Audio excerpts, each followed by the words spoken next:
decided to run again because I've served one term, and serving one term gave me the drive to try to do it again. There are things that we want to that I'd like to see accomplished in the town. I'd like to see some growth. We need to manage the growth in the town. We need to help improve the downtown area. There's things that we can work on that we've been working on as a group already, and I want to keep continuing to see that through. And I want to work with the group that are on the council and the new council to see these things happen. I've always had the drive to be helpful in the community and work with our community. I decided to run because I have a passion to help people. As you can talk to our sheriff over here, I volunteered with him for 19 years. And I believe in going out and just, helping people, at their really needs. I've done everything from traffic control to Project Lifesavers to work the ball games, and just did a lot of things that that is normal officers. Really, they don't, what you call focus on the stuff that wasn't important. And that, that gave me a passion, just to help people out. And I've always had that passion. And I would like to see Bedford grow. I'd like to see the right growth. I'd like to see the downtown improvement down there. And I'm willing to work with, like I say, anybody just to get things going down there, just to revitalize it. Our house, our value of our houses went up in this community. My house value, when they did the tax assessment, went up because there's a need for homes in this area.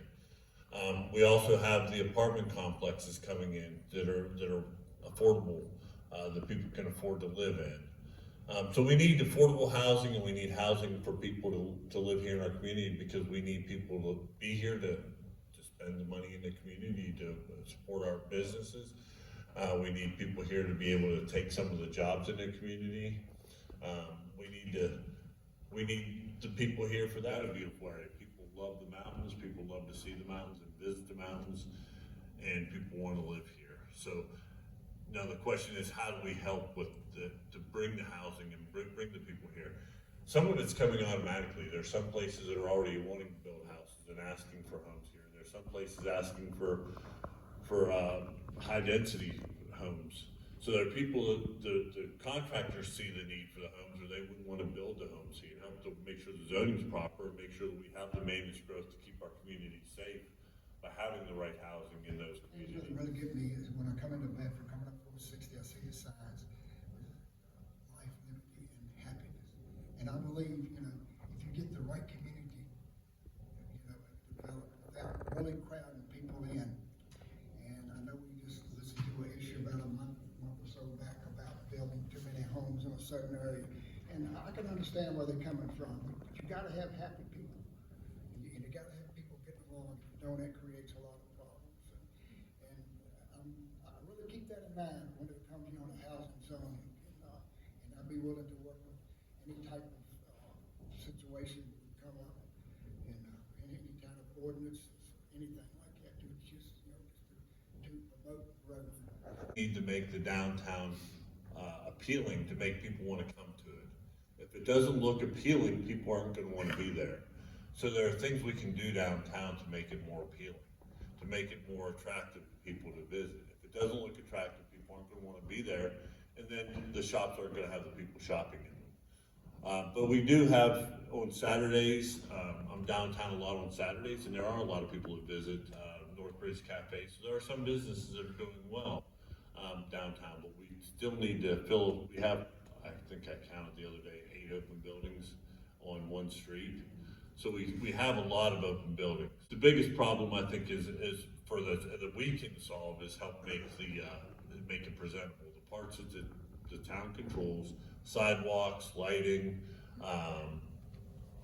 planters, different things like that. Bringing businesses in, I will leave that up to our professional people that do that.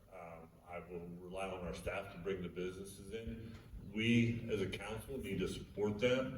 We need to give them our vision on what we want and let them do their job. Give incentives if there's incentives we can have. If there's things that we can do for revitalization of buildings and grants and such, which we've given in the past, if we can do that again for those buildings to be fixed, we can work on that. But again, we work with a limited budget, and we work with what we have. Making it looking very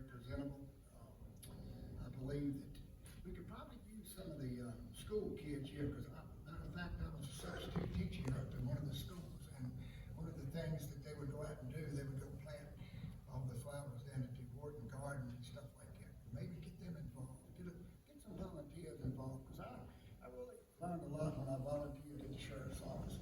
How the volunteers love to step up and make the community, because that's where the community really comes from. It comes from the people, not just somebody who's just running it. But again, we do need to make the downtown more presentable. Where we could zone for some solar farm, where we could produce some electricity for, to help keep the electricity costs lower, because they have funds that come to us when we have solar or green energy. The state has the requirements for our electric company to do that. Are there ways that we can do that and work together? It's all about the relationships, and I'm pretty sure, that maybe in the past, maybe they've had, some friction on some things, but I don't know how true it is. But again, it's about building relationships, and again, we're extra strong if the town and the county works together.